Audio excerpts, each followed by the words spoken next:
کریں شروع؟ بسم اللہ الرحمن الرحیم۔ یہ آج ہماری وراثت کی چھٹی کلاس ہے۔ اس سے پہلے ہم نے ذوی الفروض کے بعض افراد کے احوال کا ذکر کر دیا تھا، جس میں باپ، جد صحیح، اخیافی بھائی، شوہر اور بیوی، یہ کل 12 افراد ہوتے ہیں ذوی الفروض۔ ان میں سے 5 کے ذکر ہو گئے احوال، 4 مرد اور 8 عورتیں ہیں، 4 مردوں کے احوال مکمل ہو گئے اور 1 عورت یعنی بیوی کے احوال ذکر کر دیے تھے۔ آج جو ہے وہ بیٹی کے احوال کی باری ہے۔ تو بیٹی کے 3 احوال ہیں، اور اس بات کو یاد رکھنا ہے بیٹے سے اس کے حصوں پر فرق پڑے گا۔ تو اگر میت کا بیٹا ہوگا تو بیٹی عصبہ بنے گی، یعنی جب میت کا بیٹا ہو تو بیٹی عصبہ بنے گی، یعنی بیٹا بھی عصبہ کے طور پر حصہ لے گا اور بیٹی بھی عصبہ کے طور پر حصہ لے گی۔ اور وراثت کے احکام کو اللہ تعالیٰ نے سورہ نساء میں جہاں آیت نمبر 11 میں بیان فرمایا تو پہلے اسی بات کو ذکر فرمایا، یوصیکم اللہ فی اولادکم للذکر مثل حظ الانثیین، کہ اللہ تعالیٰ تمہیں تمہاری اولاد کے بارے میں حکم دیتا ہے کہ بیٹے کے لیے 2 بیٹیوں کے برابر حصہ ہے۔ تو یہ اسی وقت ہوگا کہ جب میت کا بیٹا موجود ہوگا تو پھر وہ بھی عصبہ بنے گا اور بیٹی بھی عصبہ بنے گی۔ جیسے مثال کے طور پر اگر ہم یہاں دیکھیں تو زید کا انتقال ہوا، اس کی بیوی ہے، بیٹا ہے اور بیٹی ہے۔ تو اب بیوی کو حصہ دینے کے لیے آپ کو بتایا تھا اولاد کو دیکھا جاتا ہے، تو اولاد اگر ہوگی تو بیوی کو سمن ملے گا، یعنی 8واں حصہ 12.5%۔ اور باقی جو ہے، اب بیٹا جو ہے 4 مردوں میں آپ اس کو چیک کر لیں، باپ، جد صحیح، اخیافی بھائی اور شوہر، یہ نہیں ہے اس میں۔ تو اب ان 4 خوبیوں کو یاد کریں جو عصبہ کی خوبیاں ہیں، بنوت، ابوت، اخوت اور عموت۔ اس میں بنوت ہے، یہ جزء میت ہے، بیٹا ہونا، لہٰذا یہ عصبہ بنے گا۔ اس کو کہتے ہیں یہ از خود عصبہ اپنی ذات میں پائی جانے والی ایک خوبی کی وجہ سے بن رہا ہے، لہٰذا اس کو عصبہ بنفسہ کہتے ہیں، یعنی بذات خود عصبہ بننے والا۔ اس کو کوئی عصبہ بنا نہیں رہا، یہ بذات خود عصبہ بن رہا ہے۔ اور ساتھ بیٹی ہے، یہ بیٹے کی وجہ سے عصبہ بالغیر بنے گی۔ تو اب اس کا مطلب یہ ہوا کہ اب باقی جتنا کچھ بھی ہے اس کے 3 حصے ہوں گے، جس میں سے بیٹے کو 2 حصے مل جائیں گے اور بیٹی کو 1 حصہ ملے گا۔ فی الحال ہم بس 87.5% لکھ دیتے ہیں کہ 12.5% فرض حصہ بیوی کا نکالنے کے بعد 87.5% بچ جائے گا۔ اس کے 3 حصے ہوں گے اور 2 بیٹے کو اور 1 بیٹی کو مل جائے گا۔ تو بیٹی کا حصہ یہاں پر یہ عصبہ کے طور پر حصہ لے رہی ہے، اس لیے کہ میت کا بیٹا موجود ہے۔ لہٰذا جب میت کا بیٹا موجود ہوگا تو اس کی حالت یہ ہوگی کہ یہ عصبہ بالغیر کے طور پر حصہ لے گی، یعنی بیٹے بیٹی میں 1 اور 2 کے تناسب سے طریقہ تقسیم ہوگا۔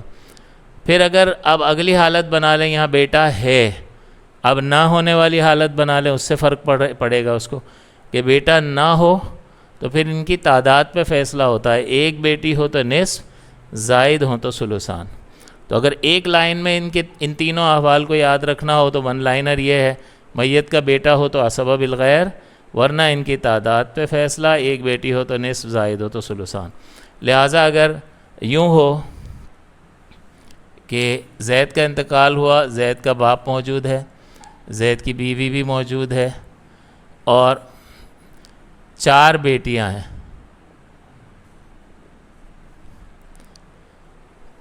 یہی اس کے ورثہ ہیں اور کوئی نہیں ہے۔ تو اب باپ کو حصہ دینا ہے، تو باپ کو حصہ، آپ کو بتایا تھا کہ باپ کو حصہ دینے کے لیے آپ اولاد دیکھیں، اولاد سے فرق پڑتا ہے۔ تو یہاں اولاد موجود ہے، مذکر اولاد ہوتی تو باپ کو سدس پہ روک دیتی 6 حصے پہ، لیکن مؤنث اولاد ہوگی تو باپ سدس بھی لے گا اور اسے عصبہ کے طور پر بھی حصہ ملے گا۔